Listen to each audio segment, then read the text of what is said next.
oricui va bea din apa pe care o voi da eu, în veac nu-i va fi sete. Și apoi spune ceva și mai interesant, ba încă apa pe care o voi da eu se va preface în el într-un izvor de apă care va țâșni în viața veșnică. Ce înseamnă asta?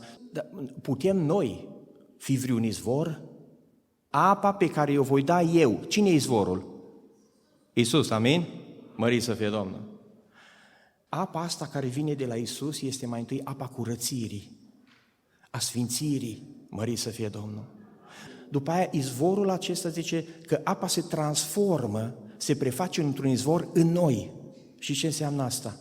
El care este izvorul, dacă ne pocăim și bem din apa asta și inima și sufletul și trupul ni sunt curățate, El vine să locuiască în noi, mărit să fie Domnul. Și așa se preface într-un izvor că de fapt Hristos va locui în noi și El în noi va fi izvorul, mărit să fie numele. Și dacă izvorul este acolo, apa va începe să umple vasul, inima.